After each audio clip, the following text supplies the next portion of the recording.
Welcome to the XRP Ledger Developer Series. I'm Fabian, and today we are going to talk about the faces behind the projects on the XRP Ledger.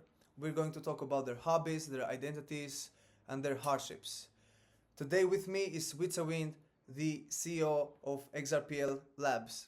Enjoy. So Wietse, thank you for joining me on the XRP Ledger Developer Series. So Thank you. whenever we think about you, we always think the guy behind Xaman. So my first question is gonna be, how did you initially learn about XRPL, and what was your occupation before you joined XRPL?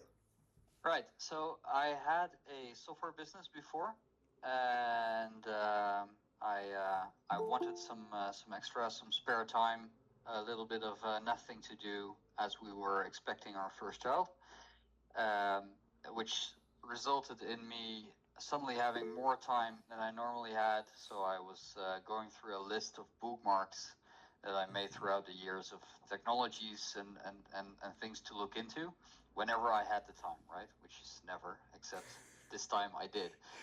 And on the list, relatively high on the list, was a talk by David Schwartz on a C++ conference, which I watched, and he was passionately sharing information and knowledge about this thing he built for the which was the XRP ledger, right? And that made me look into the technology, and I really appreciated how they had a completely different way to deal with things, blockchain, compared to what was already out there, right? Which was Bitcoin, Ethereum, those things, and it was much easier to work with. Protocols were available in smartphones, browsers, everything, and it was fast, and it was based on a consensus network. It was all the things that I could see myself building real use applications on. So that was intriguing, and that made me just build some hobby project stuff at first. So technically, what you mentioned now, it's like the reason why you decided to join, and then later on build on XRPL, right?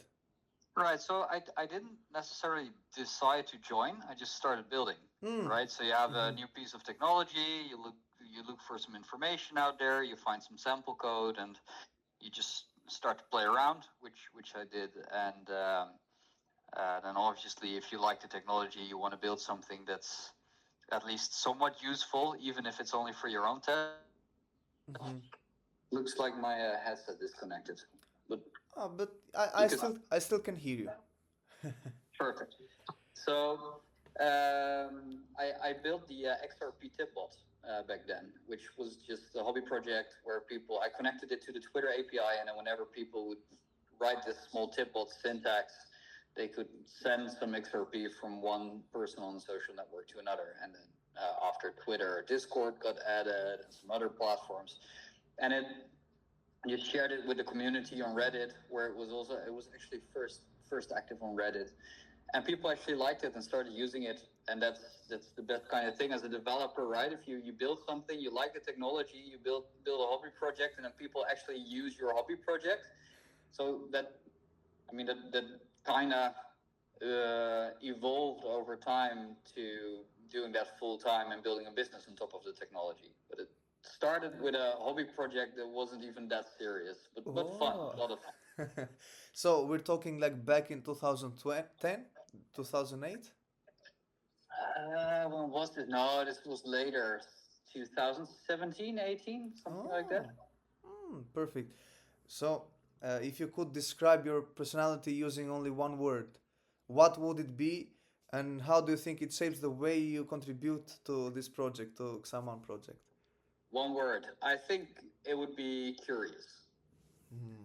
I am always curious for what else I can do, can build, how something works. I think it's a trait shared by a lot of developers, software developers, and it's the perfect industry we're in, right? There's always something new to learn. There's always something new to do. There's always new technologies, and whether it's hardware, software, or just physics, anything, right? It's just curiosity takes us to, to explore new things, and that's actually the best part of the hobby, of the job.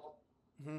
So no matter how you feel, because sometimes when you try or when you're curious about something, you feel insecure about it, like, or like, do you ever think Yeah, like, oh, but if I try that, how it will come back, or I do you? don't really think it's insecure. I remember feeling insecure about these things when I was much younger, where you're not necessarily confident that you're going to be able to figure out how to solve something. But over Mhm. time, and times changed as well, right? So when I started fiddle around with computers, the internet hardly existed, right? And the information definitely wasn't out there or couldn't easily be found. So whenever you couldn't solve something, you even still have to figure out how to find the information that would allow you to solve it. Could Mhm. be a book, could be a forum, could be an IRC channel where someone else knew how to get started solving it. Um, these days, uh, because of experience, because of the internet, because of all the information out there, because things get easier as well, um, I'm, I'm always certain that I'm going to be able to figure it out or solve a problem. The question is, how much effort is it going to be? How much time is it going to cost to solve it? But whatever you set your mind to, you can make, you can build, you can get it to work. Mhm. So what do you think about the future? Personal, not just the project. Like, what's one thing that you're really hoping to achieve, like on your personal self? Right. Um, me, just personally, me personally, Yes, like not just the project. I mean, no, just you just personally as Wietse. Like, what's yeah. a thing that you're hoping to achieve in the future? I just I just want to be there with my kids, with my family, see them grow up, have a good time, do that all in good health while being able to stay curious and get my kids to be curious as well, support them, learning new things, build things together, right? Just good times, good and happy times. And when it comes to work, to the project, to the blockchain space, maybe even what I really want to do is apply the technology to things that actually matter. I what maybe the big disappointment I have about the entire industry after working in the industry in the blockchain industry for 7 years is that the majority of the space is still here for basically degenerate gambling, right? And you can see you can see the industry evolve. You can see that it's getting more mature, and you can see bigger players entering, and you can see the quality of projects evolve. But still, if you mention blockchain anywhere, the first thing people think is speculation, degenerate gambling, Yeah. uh, like the speculative sides of DeFi.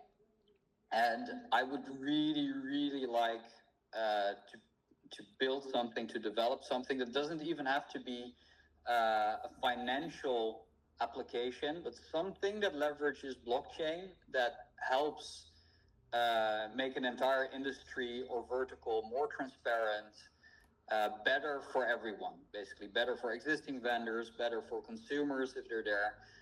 And the more I think about it, the more I believe that that doesn't have to be anything related to finance or identity, right? There are so many other applications for this technology. And I feel like we've almost forgotten that the technology can be used for more than what we're maybe trying to do today. So, yeah, I really, somewhere along those lines. I really like your take on this, and you mentioned that more time with your kids, to share the kids, your curiosity with the kids as well, for them to be curious. So how is it, and how do you handle being a father, a husband, and also an active pro professional developer as yourself? So because we know that being a husband or being a father isn't just having a wife or even having kids, right? You have to take time with them, you have to educate them, you have to give them love. So can you please like trying to describe how do you do that? How do you keep these balances? Right. Yeah. It's a challenge every day again. I do think that um, throughout the past years, I did manage to find a balance Mm-hmm. that works. And I think partially I am very lucky to need not too much sleep. I sleep 4, 5, sometimes 6 hours a night, and that's enough. And I feel well, I function well, I'm not tired, which gives me a lot of extra time at night, in the evening, in late evenings, which combined with the fact that this entire industry is basically without time zones, right? Everyone lives everywhere, works everywhere, questions everything 24/7. And if you find a balance there, if you manage to accept the fact that there's always going to be another question or another chat or another email, and that you don't necessarily have to reply Mm-hmm. right then, um, then it becomes very manageable. So it's funny thing. My kids actually, my wife is a teacher, and my kids believe that she's actually the one working most hours. She's working a lot of hours, but they have no clue because I'm working whenever it doesn't interfere with family life. Mm-hmm. So in the mornings, I'm there, bring them to school, make them their breakfast. In the evenings, I'm at home, I cook, I make dinner, I bring them to bed. And then after that, I have what I call my second work day, right? So that I have a lot of time, I think more than the average father with my family, with my kids. And I just work during the strangest times. But that comes in handy with time zones with people in the US, for example. So when did you achieve this balance? Like how long did it took you to achieve this balance? Because we I'm know that since at the beginning, I don't think that you had this balance, right? It was definitely like not. work took more time, kids sometimes took more time. Yeah. So how, when did you take I, this balance? When did you achieve this balance? I think you never really do, but you get close, right? Yeah, yeah, yeah. I think in the past 1, 2 years, I kind of figured it out, and I think everyone's happy now. And it's you're also as you become a parent, you're also forced to learn some of these things, right? Because whatever plan you wake up with, right? You make a plan like tomorrow I want to achieve this and this and that. I want to get that done. Well, forget it, right? It's just not going to happen. You can't plan a baby. You can't plan a little with a little child. It just happens the way it happens. As soon as you accept that, or at least the second I accepted that I was basically going to get nothing done the next day, and whatever I would get done, that would be a bonus. That's when life got better.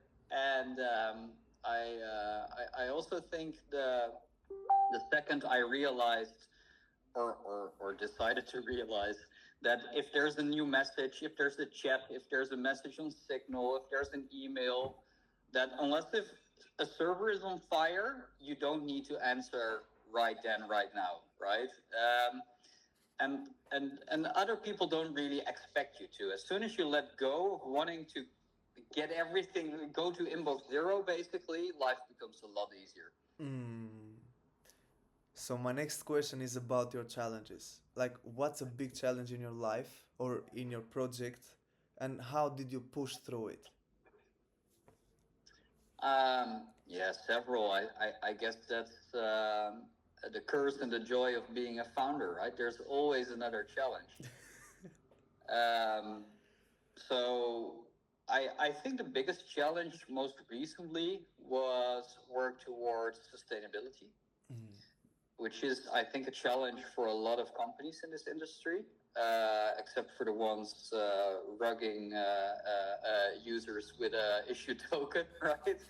But that's not sustainable. No, I think sustainability is a challenge, and I think we're still facing the challenge just a little bit today. We had to pivot a couple of times when it comes to monetizing what we're building. Yeah. So we started out just with a subscription model. Didn't really work out. People didn't like it. Feel if it's a paywall, right? People don't like paywalls, and it's even the thread of it coming up might feel uncertain to people. We are now at a per payment transaction fee model. Again, not everyone likes it, but at least we're sustainable. We got pushback. We still get pushback from individuals, but at some point you have to make it really clear that it's either a monetization strategy or there's not going to be a product, right? We got this far thanks to grants and support and investments from third parties. Ripple obviously being the biggest contributor, for which we're really grateful, but that's not sustainable. And right now, 3 months after the latest pivot, we're at the point where we can sustain ourselves. And partially that's because the company had to shrink a little bit. Partially that's because we had to shift some of our focus. And partially that's because users are actually contributing by paying transaction fees. It was a big challenge because it wasn't really certain how people were going to react, right? What if your user base actually gets mad, goes away, which people didn't because they appreciate us, they appreciate the product, but it was kind of scary. I think we got it figured out now. Next challenge is going to be deciding on what the product should look like for the coming years, right? So now we established that people are actually willing to pay and that we have a sustainable future. We can start to think about what the future looks like in terms of the product, in terms of the wallet, in terms of focus, right? Are we basically going to be the very predictable, safe dinosaur, right? That's always been there, that's still there, it's very solid, battle tested, but not necessarily there for all the quick onboarding stuff, or are we gonna focus and build like dedicated development resources to onboarding a larger group of users in the future? And what's our identity and who do we want to be and what are we good at? So some decisions to make there. You know, Wietse, sometimes when works goes a lot and like you get like fooled in your brain. Sometimes you know what I like to do? I just take a book, I turn off my phones, laptop, everything, and I go somewhere alone where I walk, you know, near the sea or in the nature. I just like to relax, meditate a bit, and that's how I like sometimes I unwind from a tough day of work. So my question is, how do you unwind? Like, is there a ritual or a hobby that keeps you grounded? Yeah, I think I got that figured out by now, which also helps. So one, I trust the process, right? Back in the days, like a couple of years ago, I would actually get anxious or nervous if I had to figure something out. These days I realized it's a process. I trust the process. I trust that indeed, as you say, if you just give it time, if you do something else, if you stop focusing at the problem right in front of you, that things will progress in the background, right? As you do other things, and you will figure it out. We'll figure out the solution. I love to. We actually a couple of years back we moved house with the little kids we went out of the city. We've always lived in the city, and I realized that I wanted some space around us and the kids to play outside, outdoors. So we moved away from the city, and if there's always something to do, right? There's always something to clean, something to build, something to fix, something around the house, something in the garden. These are things that I can easily combine with the kids, right? Mowing the grass with the kids, or fixing something of wood, painting something. or being on a mini excavator, moving trees around. It's those kind of things that I love doing and have to do, frankly, as there's always something to do. But it contributes massively to our quality of life, the move away from the city. So all that noise from the city. I don't know, where are you from, Wietse?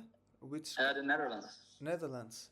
So from all that noise, all that movements, all that chaos, it it moves like you moved in a paradise. Or you have your peace now. It's actually funny. The people we bought the place from a couple of years back, they said they were actually kind of frustrated. They were getting older and they were kind of frustrated. Like, people call this paradise, but it's so much work. But I think in this phase of our lives, that's actually a lot of fun.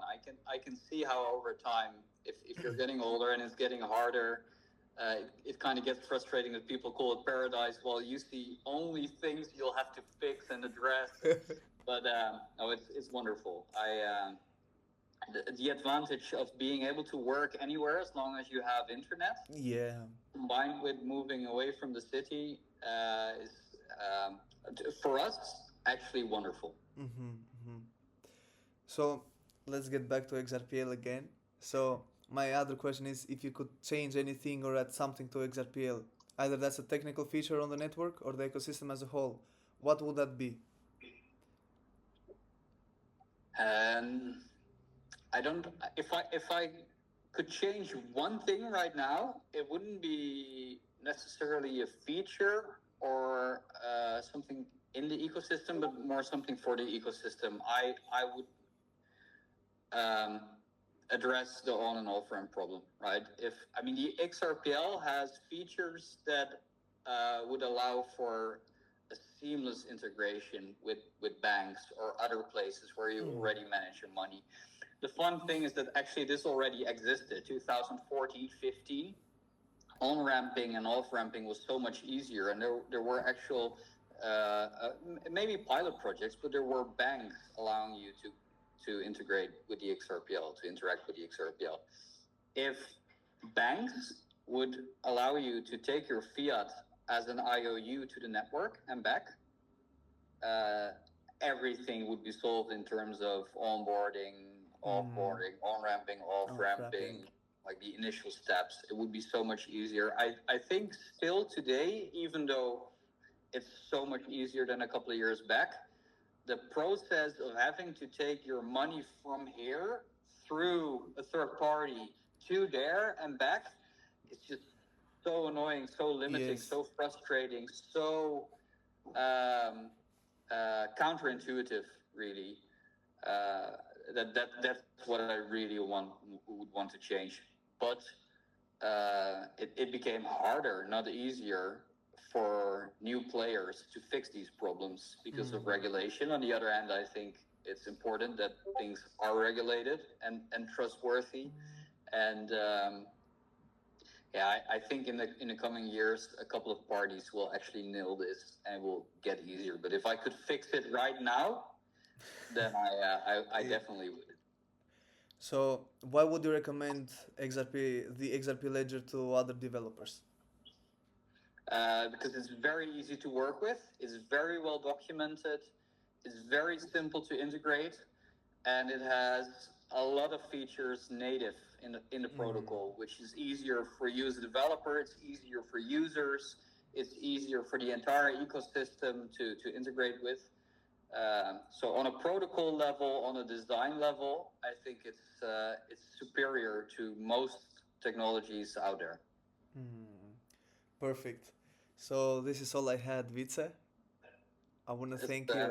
It's always a pleasure and an honor to talk to you. I know you're a busy man. So God bless you. Thank you again. And I hope you enjoyed the video. Please like and subscribe for more. Thank you.